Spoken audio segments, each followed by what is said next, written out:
আসসালামু আলাইকুম। আমি ডক্টর রিতা তাহির। ধন্যবাদ জানাচ্ছি সবাইকে। আজকে আমি কথা বলবো প্রেগন্যান্সির ফার্স্ট ট্রাইমেস্টারে অর্থাৎ প্রথম 3 মাসে আলট্রাসোনোগ্রাম কেন করতে হবে, না করলে কী কী অসুবিধা হতে পারে এবং আলট্রাসোনোগ্রাম করার আগে কীভাবে রোগীকে প্রিপারেশান নিতে হবে এবং আপনারা নিজেরা কিভাবে রিপোর্টটা দেখে বুঝতে পারবেন যে আপনার আলট্রা রিপোর্টটা কী। তো আশা করি আমি খুব সহজভাবে আপনাদেরকে বোঝানোর চেষ্টা করব এবং সহজ এবং সুন্দরভাবে বোঝার জন্য আমার পাশেই থাকুন, ভিডিওটি না টেনে দেখতে থাকুন। সাধারণত প্রেগন্যান্সির যে সময়টা সেটাকে 3টা ট্রাইমেস্টারে ভাগ করা হয়ে থাকে। First trimester, second trimester, third trimester. First ট্রাইমেস্টারটা হচ্ছে প্রথম 12 সপ্তাহ আমরা ধরে থাকি। তো পেশেন্টরা সাধারণত বাসায় যখন তার মাসিকের ডেটটা পার হয়ে যায় তখনই আমাদের কাছে আসে, কিংবা নিজেরাও বাসায় প্রেগন্যান্সি টেস্ট করে কনফার্ম হয়ে ডক্টরের কাছে আসে যে সে প্রেগনেন্ট হয়েছেন। তো রুগী যখন ফলো আপে আসেন তখন আমরা তাকে হচ্ছে তার অনেকগুলো ইনভেস্টিগেশনের পাশাপাশি একটা আলট্রাসোনোগ্রাম পরীক্ষা দিয়ে থাকি। তো রুগীরা আমাদের একটু অনীহা দেখায় যে আমি তো প্রেগনেন্ট হয়েছি, প্রস্রাব টেস্ট করে পজিটিভ আসছে, এখনই কেন আলট্রাসোনোগ্রাম করতে হবে, আলট্রাসোনোগ্রামটা কিছুদিন পরে করব। এখন আমি বলবো যে কেন করতে হবে এবং না করলে কী কী অসুবিধা হয়। ফার্স্ট ট্রাইমেস্টারে আমি বলবো যে ফার্স্ট ট্রাইমেস্টারে অন্তত পক্ষে একটা হলেও আলট্রাসোনোগ্রাম আপনাকে করতে হবেই। কারণ ফার্স্ট ট্রাইমেস্টারে আপনার আলট্রাসোনোগ্রামটা করে যেটা আমরা কনফার্ম হতে পারবো যে আপনার মানে বাচ্চা হওয়ার নর্মাল যে জায়গা সেটা হচ্ছে ইউটেরাস, মানে জরায়ু। জরায়ু হচ্ছে বাচ্চা হওয়ার নর্মাল জায়গা, কিন্তু বাচ্চা যে সবসময় নর্মালি হবে, নর্মাল জায়গায় হবে সেটা কিন্তু না। এটা অনেক সময় ছন্দপতন হতে পারে। বাচ্চা দেখা যায় যে সবার ক্ষেত্রে না, হয়তো শতকরা 100 জনের মধ্যে একজনের হতে পারে যে জরায়ুতে না থেকে বাচ্চাটা দেখা গেছে যে টিউবে কিংবা হচ্ছে ওভারিতে অ্যাক্টিভ প্রেগনেন্সি, যেটা যে বাচ্চা জরায়ুতে না থেকে অন্য কোনো জায়গায় হয়ে থাকে। তো যেটা মেডিকেলি খুবই ইমার্জেন্সি এবং এত বেশি ইমার্জেন্সি যে আর্লিতে যদি সেটা ডায়াগনোসিস না করা যায় তাহলে কিন্তু সেটা রাপচার হয়ে যেতে পারে এবং রাপচার অ্যাক্টিভ প্রেগনেন্সির ভয়াবহতা খুব বেশি। মা কিন্তু জীবন হুমকির মুখে পড়ে যেতে পারে। সেই জন্য ফার্স্ট ট্রাইমেস্টারে আলট্রাসোনোগ্রাম করে কনফার্ম হতে হবে যে বাচ্চা যে আসছে সেটা জরায়ুতে আসছে নাকি জরায়ুর বাহিরে কোথাও আছে।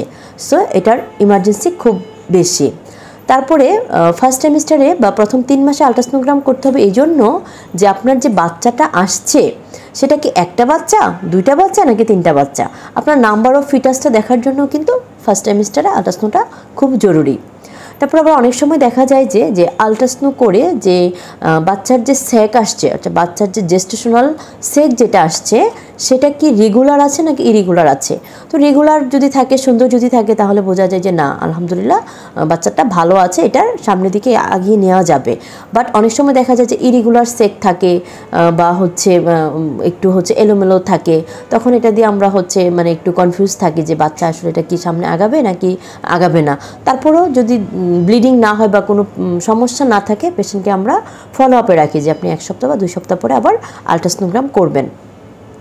তারপর অনেক সময় দেখা যায় যে বাচ্চার জরায়ুতে আসছে এবং জেস্টেশনাল সেক যেটা সেটাও আসছে, কিন্তু মানে হার্টবিট যেটা যে 7 সপ্তাহ 8 সপ্তাহ 9 সপ্তাহ হয়ে গিয়েছে, সেকটা আসছে, বাচ্চার থলিটা আসছে, কিন্তু বাচ্চার যে ফিটাল পুল মানে বাচ্চার যে অংশ সে অংশটা আসে নাই, যেটাকে আমরা মেডিকেলে বলে থাকি ব্লাইটেড ওভাম। এটাও কিন্তু কন্টিনিউ করা যাবে না। সেক্ষেত্রে দেখা গেছে যে আপনি অনেক দিন পরে যদি আলট্রাসোনোগ্রাম করেন, এর আগেই কিন্তু আপনার অনেক বেশি সমস্যা হয়ে যেতে পারে। আবার যেটা হয় যে অনেক সময় যে বাচ্চা আসছে এবং বাচ্চার ফিটাল পুলও আসছে, কিন্তু বাচ্চার হার্টবিটটা আসে নাই, হৃদস্পন্দন যেটা আমরা বলে থাকি, সেটাও কিন্তু হচ্ছে, তাহলে বাচ্চা কন্টিনিউ করা যাবে না, সেটা মিসড অ্যাবর্শন। তো এই যে কিছু ব্যাপার আছে, সেই ব্যাপারগুলো যদি আপনারা ফার্স্ট ট্রাইমেস্টার আলট্রাসোনোগ্রাম না করেন তাহলে কিন্তু এগুলো আপনারা কনফার্ম হতে পারবেন না এবং হচ্ছে সমস্যার সম্মুখীন হতে হবে। আরেকটা জিনিস যেটা ইম্পর্টেন্ট, যে বাচ্চার মানে হওয়ার সম্ভাব্য ডেট যেটা, প্রথম আলট্রাসোনোগ্রামটা করে সেটা কিন্তু একটা সম্ভাব্য ডেট কনফার্ম করা যায়। ইডিডি অর্থাৎ এক্সপেক্টেড ডেট অফ ডেলিভারি যেটা, সেটা প্রথম ট্রাইমেস্টারে আলট্রাসোনোগ্রাম করে যেই ডেটটা পাওয়া যায় সেটাই সঠিক থাকে। কারণ অনেক সময় মায়েরা সঠিকভাবে মাসিকের ডেট বলতে পারে না, কেউ ভুলে যায়, কারো মনে থাকে না, কেউ ভুল বলে। কিন্তু ফার্স্ট ট্রাইমেস্টার আলট্রাসোনোগ্রাম করে আমরা ডেটটাও কিন্তু মোটামুটি একটা ধারণা পেতে পারি, যেটা পরবর্তীতে দেখা যায় যে 19-20 অনেক সময় হতে পারে। সেই জন্য ফার্স্ট ট্রাইমেস্টার আলট্রাসোনোগ্রামের গুরুত্ব কিন্তু খুব বেশি। তো ফার্স্ট ট্রাইমেস্টার আলট্রাসোনোগ্রাম করার আগে পেশেন্টকে একটু প্রিপারেশান নিয়ে আসতে হয়, যেটা অনেক পেশেন্টরাই আসে যে প্রথম ট্রাইমেস্টারে একটু বমি করে মাথা ঘোরায়, তারা পানি খেয়ে রাখতে পারে না।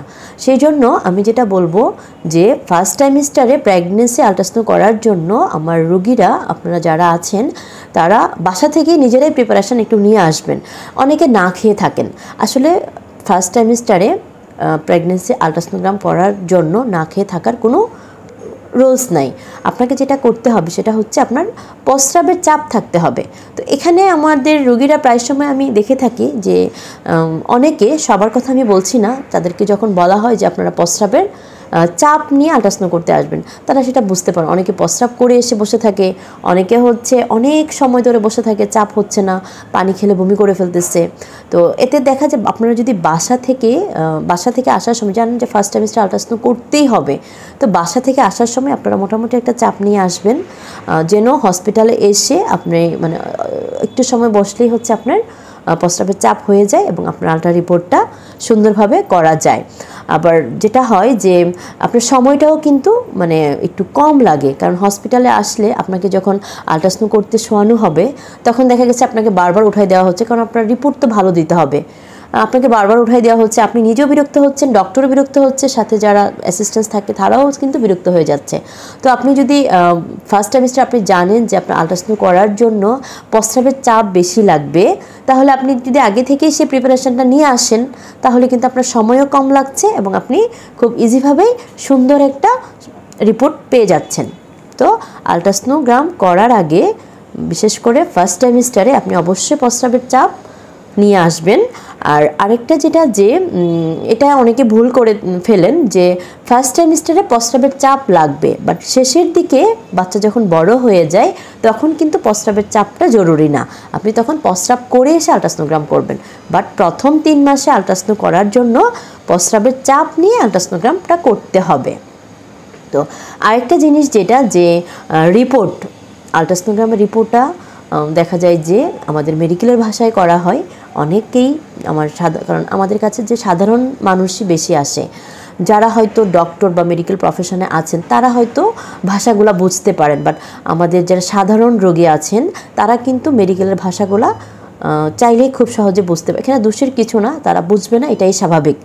তো যেহেতু আমি আমার রোগীদেরকে যেটা করি, আলট্রাসোনো করার সময় নিজে নিজে মুখে মুখে বলতে থাকি যে আপনার এটা রিপোর্ট, এটা ডেলিভারি ডেট, এটা আপনার বাচ্চার বয়স, এটা আসছে, হার্টবিট আসছে। দেখা গেছে অনেক সময় স্বল্পতার জন্য বা রোগীর বেশি প্রেশার থাকলে বা চাপ থাকলে রোগীর, তখন দেখা গেছে অনেকে হয়তো অনেক ডিটেলস বলতে পারে না, কিন্তু বলে দিলেই আসলে ভালো হয়। আমি চেষ্টা করি আমার রোগীদেরকে, খুব বেশি যদি চাপ না থাকে, আমি রোগীদেরকে রিপোর্টটা আলট্রাসোনোগ্রাম করার সময় বলে দেই। তো যেহেতু বলে দেই, তারপরেও আমি চাই যে আমার রোগীরা বা আমার ভিউয়ার্স যারা আছেন তারা নিজেরাই যেন তাদের রিপোর্টটা নিজেরা বুঝতে পারেন, যে আমার আলট্রাসোনোর রিপোর্টটা কি বলেছে, বাচ্চাটা কেমন আছে, সেটা যেন নিজেরাই বুঝতে পারেন। সেই জন্য আমি আপনাদেরকে আমার আলট্রাসোনো রিপোর্টটাও আমি আপনাদের সাথে শেয়ার করে দিব, যেন আপনারা খুব ইজিভাবে রিপোর্টটা বুঝতে পারেন। আর প্রস্রাবের চাপ যদি আপনার ভালো থাকে, বেশি থাকে, তাহলে আলট্রা রিপোর্টটা খুবই ভালো হবে, সাবলীল, সুন্দর এবং সঠিক একটা রিপোর্ট আসবে। আর যদি আপনার প্রস্রাবের চাপটা কম থাকে তখন কিন্তু আমরা অনেক সময় খুব ভালো করে দেখতে পারি না। তো এই জন্য প্রস্রাবের চাপটাও কিন্তু খুব জরুরি। তো আসুন আমি এখন যেটা করব, যে আপনাদেরকে রিপোর্টটা আপনাদের সাথে শেয়ার করছি।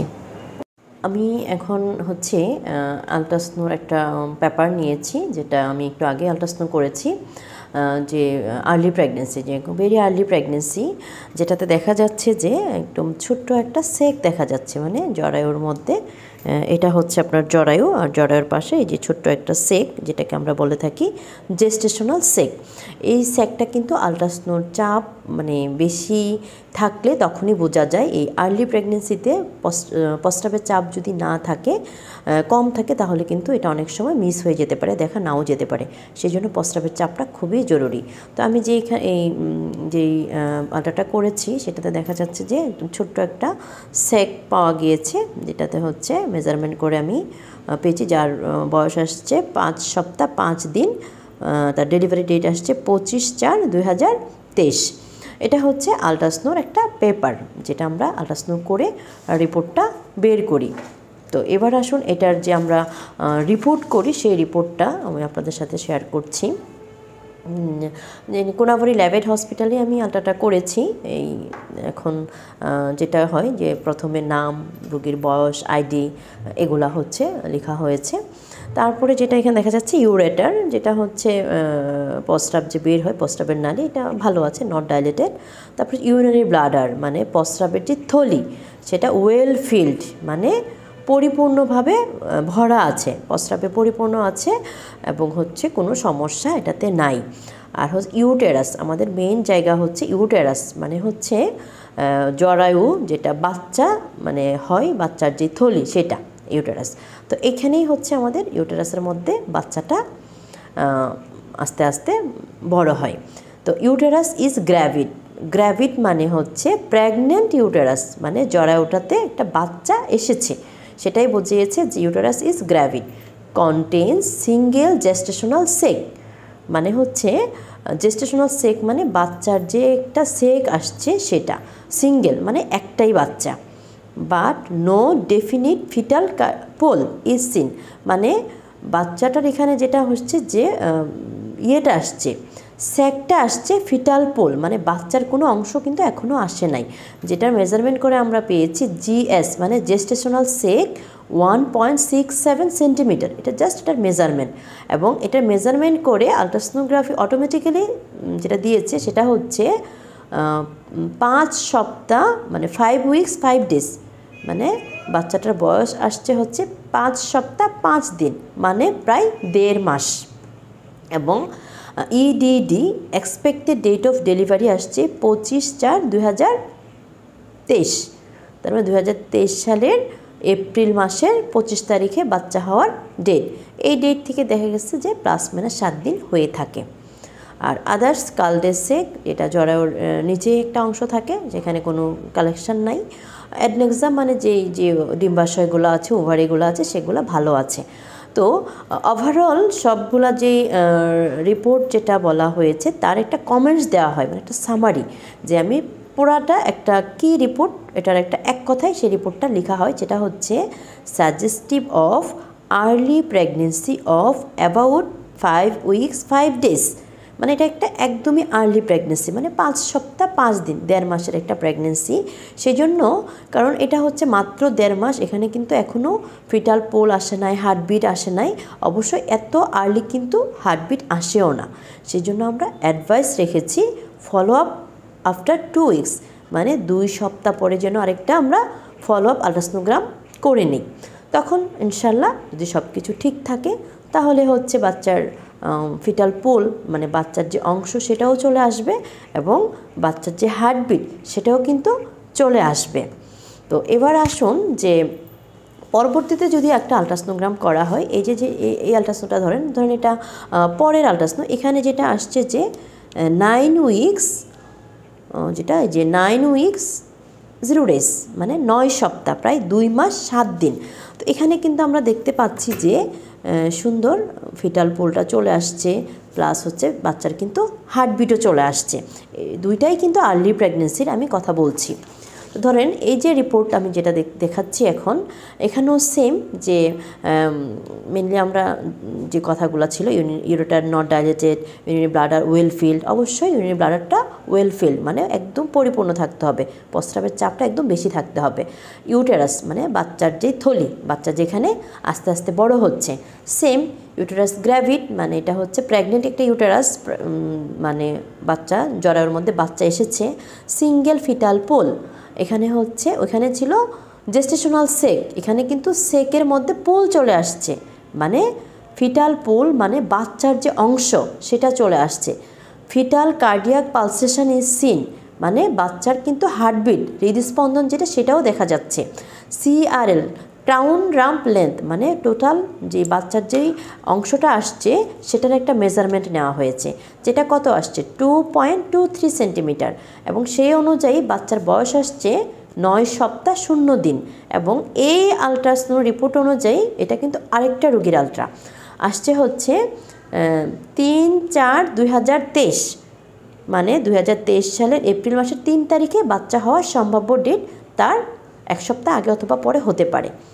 তো কমেন্টস যেটা সামারি সেটা হচ্ছে single live pregnancy of 9 weeks 0 days, মানে ভালো আছে। এখানে যেহেতু বাচ্চার হার্টবিট আসছে, ফিটাল পোল আসছে এবং সব কিছু ওকে আছে, তাহলে কিন্তু এখানে আমি আর অ্যাডভাইস রাখি নাই যে follow up ultrasonogram after 1 weeks বা 2 উইকস, কারণ বাচ্চা ওকে আছে, এখানে ফলো আপের প্রয়োজন নেই। তার সর্বশেষে হচ্ছে রোগীর মানে আমি যে ডক্টর করেছেন যেটা আমি করেছি, আমার নাম এবং আমার সিগনেচার এবং ডেট দিয়ে কিন্তু আমি রিপোর্টটা মোটামুটিভাবে ডেলিভারি দিয়ে দিই। তো এখানে আরেকটা জিনিস যেটা আমি একটু আগে যেটা দেখিয়েছিলাম যে সেক আসছে 5 উইকস 5 ডে ছিল, কিন্তু যদি এমন হয় যে 5 উইকস 5 ডেজ পরে আমি 2 সপ্তাহ ফলো আপ রেখেছি, 2 সপ্তাহ ফলো আপ করার পরে রোগী যখন আমার কাছে আলট্রাসাউন্ড করতে আসছে তখন আমি এরকম সেকটা পাচ্ছি, মানে যে জেস্টেশনাল সেক সেটা পাচ্ছি, কিন্তু বাচ্চার যে একটা অংশ সেই অংশ ফিটাল পোলটা পাই নাই। এবং সেটা দেখা গেছে যে 9 উইকস বা 8 উইকস হতে পারে যে আমি ফিটাল পোল পাই নাই, বাট সেক আছে, তাহলে কিন্তু এটা ব্লাইটেড ওবাম, মানে বাচ্চার সেকটা আসছে, বাচ্চার অংশটা আসে নাই, তার মানে বাচ্চাটা ভালো নাই, বাচ্চাটা কন্টিনিউ করা যাবে না। আর অপরদিকে ধরেন যে আমরা যেই 9 সপ্তাহে আলট্রাসাউন্ডটা করেছিলাম যে বাচ্চা ভালো আছে, ফিটাল পোল পেয়েছি এবং বাচ্চার হার্টবিট আছে, কিন্তু তারপরে যদি এমন হয় যে 10 সপ্তাহের সময় বা 11 সপ্তাহের সময় পেশেন্টরা আমাদের কাছে আসছে এবং আলট্রাসাউন্ড করে দেখলাম যে বাচ্চার সেক আছে, ফিটাল পোল আছে, কিন্তু আগে তার যে হার্টবিটটা ছিল এখন কোনো কারণে তার হার্টবিটটা অ্যাবসেন্ট হয়ে গিয়েছে, মানে বাচ্চাটা এটা মিসড অ্যাবর্শন, তার মানে বাচ্চাটা ভালো নয়, এই বাচ্চাটাও কিন্তু কন্টিনিউ করা যাবে না। তার মানে আপনারা অবশ্যই বুঝতে পারছেন যে প্রথম 3 মাসে অর্থাৎ ফার্স্ট ট্রাইমেস্টারে আলট্রাসাউন্ড করাটার গুরুত্ব কতটুকু। এখানে আমি আপনাদেরকে একটা ভিডিও দেখাচ্ছি যে যেখানে প্রস্রাবের চাপ কম থাকার কারণে আমি কিন্তু বাচ্চার যে জেস্টেশনাল সেক সেটা খুঁজে পাচ্ছি না, বাট একটু পরে যখন সে অনেক বেশি চাপ নিয়ে আসছিল আমি সেটা খুঁজে পেয়েছি, যার রিপোর্ট আমি আপনাদের সাথে একটু আগে শেয়ার করেছি। আরেকটা কথা সেটা হচ্ছে আমরা যখন আলট্রাসোনোগ্রাম করি তখন রোগীর কাছে আমরা জানতে চাই যে LMP অর্থাৎ আপনার শেষ মাসিকের ডেট কবে। LMP মানে হচ্ছে লাস্ট মেনস্ট্রুয়াল পিরিয়ড, আপনার বাচ্চা পেটে আসার আগে শেষ মাসিকটা কবে হয়েছিল সেটা কিন্তু আমরা আপনাদের কাছে জানতে চাই। তো অনেক রোগী আছেন যারা খুব সুন্দরভাবে তার মাসিকের ডেটটা মনে রাখেন এবং আমাদের কাছে বলতে পারেন, আর কিছু কিছু রোগী আছেন যারা বলতে পারেন না, তারা হয়তো বলতে গিয়ে ভুল বলে ফেলেন কিংবা তাদের মনে নেই, আর কিছু কিছু রোগী আছেন যারা জানেন কিন্তু ডক্টরের কাছে সেটা বলতে চান না। তারা মনে করেন যে আলট্রাসাউন্ড করার সময় যদি আমরা তাদের কাছে মাসিকের ডেটটা জানতে চাই, তারা ভেবে নেন যে ভুলবশত তারা ভেবে নেন যে আমরা হয়তো তাদের কাছ থেকে মাসিকের ডেটটা শুনেই আমরা তার বাচ্চা হওয়ার একটা ডেট দিয়ে দিই। এটা আসলে আপনারা একদমই ভুল ধারণা, এরকমটা ভাবার একদমই কোনো কারণ নাই। কারণ আমরা আপনাদের কাছে মাসিকের ডেটটা এজন্য জানতে চাই যে আপনার বাচ্চাটা আমরা আলট্রাসাউন্ড করে যেই বাচ্চার বয়সটা পাচ্ছি, বাচ্চার পজিশনটা পাচ্ছি, বিশেষ করে বয়সটা যে কত উইকস পাচ্ছি সেইটা আপনার মাসিকের ডেটের সাথে মিলছে কিনা। যদি মিলে যায় তার মানে বাচ্চাটা ওকে আছে, আর যদি গরমিল হয়ে যায় তাহলে বুঝতে হবে কোথাও না কোথাও সমস্যা হয়তো আছে। যেমন ধরেন আপনার মাসিকের ডেট অনুযায়ী যদি বাচ্চার বয়স হয় ধরেন 3 মাস, ঠিক আছে, কিন্তু আমরা আলট্রাসাউন্ড করে পাচ্ছি বাচ্চাটার বয়স হয়তো 2 মাস এবং সাথে আপনার কিছু কমপ্লিকেশান থাকতে পারে, যে আপনার হয়তো ব্লিডিং হচ্ছে কিংবা পেটে ব্যথা হচ্ছে, কিংবা স্যাক যেটা আছে সেটা ইরেগুলার, কিংবা বাচ্চার হার্টবিটটা আসে নাই, কিংবা হচ্ছে বাচ্চার যেই অংশ সেটা আসে নাই, তাহলে কিন্তু আমরা খুব সহজেই আপনাকে ডিক্লার দিয়ে দিতে পারি যে এটা হয়তো ব্লাইটেড ওভাম কিংবা মিসড অ্যাবর্শন।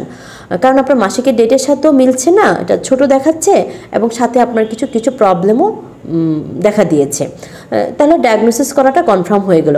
আর যদি এমন হয় যে আপনারা যদি কিছু না বলেন আমাদের কাছে, বিশেষ করে মাসিকের ডেটটা, তখন আমাদের কি হয়, সেটাকে অবজারভেশনে রাখতে হয়, 2 সপ্তাহ ফলো আপে রাখতে হয়, তাতে কিন্তু সময়টাও নষ্ট হয় এবং আপনার ডায়াগনোসিসটা ডিলে হয়ে যায়। আবার যদি এমন হয় যে আপনারা আবার শেষের দিকে যেটা হয় যে মাসিকের ডেটটা যারা সঠিকভাবে বলতে পারে তাদের সাথে আমরা কম্পেয়ার করে হচ্ছে আপনার ইডিটি ডেটটা হচ্ছে আমরা মিলিয়ে নিই। শেষের দিকে দেখা যায় যে বাচ্চার ওজন যদি কম থাকে, অর্থাৎ IUGR, Intra uterine growth retardation, যে বয়সের তুলনায় যদি বাচ্চার ওজন কম হয়, বাচ্চার গ্রোথটা যদি ঠিকমতো না হয়, তাহলে কিন্তু আপনার যে ডেলিভারি ডেট সেটা কিন্তু অনেক সময় লেটে চলে যায়, আলট্রাসাউন্ড তো অনেক দেরিতে দেখায়। কিন্তু আমরা যদি আপনার মাসিকের ডেটটা সঠিকভাবে আপনি বলতে পারেন, তাহলে কিন্তু আমরা সেখানে খুব সহজে ডায়াগনোসিস করতে পারি যে আপনার বাচ্চাটা ছোট আছে বয়সের তুলনায়, এই জন্য ডেটটা এলোমেলো আসতেছে, আসলে হচ্ছে এটা IUGR। তো সেক্ষেত্রেও কিন্তু মাসিকের ডেটটা খুবই ইম্পর্টেন্ট। সো মাসিকের ডেট লুকানোর কিছু নাই, ডক্টরের কাছে আসলে ডক্টরকে বিশ্বাস করতে হবে, ডক্টরের উপরতে আস্থা রাখতে হবে যে ডক্টর আপনার মাসিকের ডেট শুনেই কিন্তু আপনার বাচ্চা হওয়ার ডেট দিয়ে দিবে না। আপনার মাসিকের ডেটের সাথে আল্ট্রাসাউন্ড করে যেই ডেট আসতেছে বা আল্ট্রাসাউন্ড করে যে বাচ্চার কন্ডিশনটা আসতেছে, সেটার আপনার যে সমস্যা যদি থাকে সেটা ডায়াগনোসিস করতে খুবই ইজি হয়। আর আরেকটা জিনিস আপনাদেরকে আমি একটা টিপস শিখিয়ে দিই, সেটা হচ্ছে যে আপনারা নিজেরাই বুঝতে পারবেন যে আপনার বাচ্চা হওয়ার সম্ভাব্য ডেটটা কবে মাসিকের ডেট অনুযায়ী। সেটা হচ্ছে 9, মানে আপনার যে শেষ মাসিক হয়েছে সেই মাসিকের ডেট থেকে 9 ক্যালেন্ডার মান্থ +- 7 ডেজ, অর্থাৎ আপনার যে মাসিকের ডেট তার থেকে 9 মাস যোগ দিবেন এবং সাথে 7 দিন যোগ দিবেন।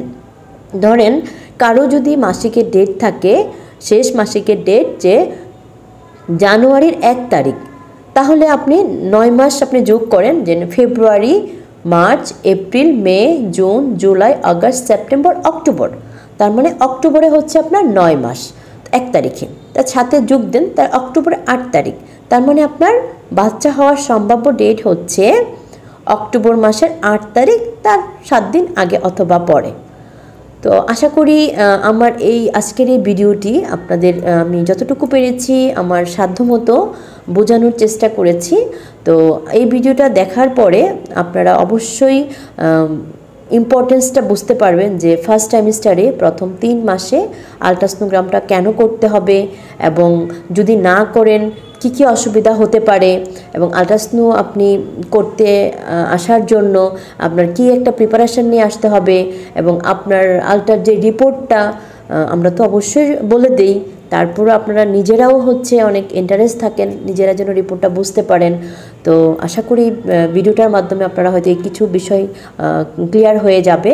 তারপরেও যদি কারো কোনো কনফিউশন থাকে, অবশ্যই আপনারা আমাকে হচ্ছে লিঙ্কে কমেন্টস করতে পারেন।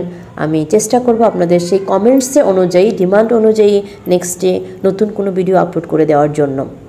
আর আরেকটা জিনিস আপনাদেরকে আমি বলি, যে আমি যেটা বললাম যে হ্যাঁ, প্রেগনেন্সির প্রথম 3 মাসে এই একটু রিস্ক থাকে আসলে বাচ্চাটা অ্যাবর্শন হয়ে যাওয়ার।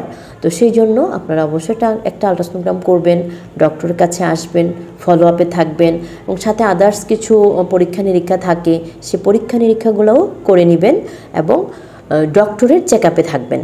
তো আপনি যখন সুস্থ থাকবেন, স্বাভাবিকভাবেই আপনার বাচ্চা সুস্থ থাকবে। আর সর্বোপরি আল্লাহর কাছে দোয়া করবেন যেন আপনার এই প্রেগনেন্সির এই সময়টা খুব সুন্দরভাবে কাটাতে পারেন, খুব সুস্থ থাকতে পারেন। তো সবাই ভালো থাকুন, সুস্থ থাকুন, আল্লাহ হাফেজ।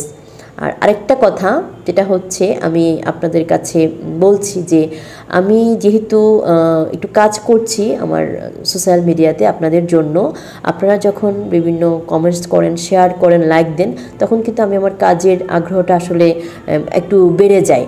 তখন নতুন নতুন ভিডিও আপনাদের জন্য তৈরি করতে আমার একটু উৎসাহ জাগে। সো আমার কাজের আগ্রহকে আর একটু বাড়িয়ে দেওয়ার জন্য এবং আপনারা স্বাস্থ্য বিষয়ক আরও নতুন নতুন ভিডিও পাওয়ার জন্য চ্যানেলটি সাবস্ক্রাইব করেন এবং শেয়ার করেন। ধন্যবাদ সবাইকে।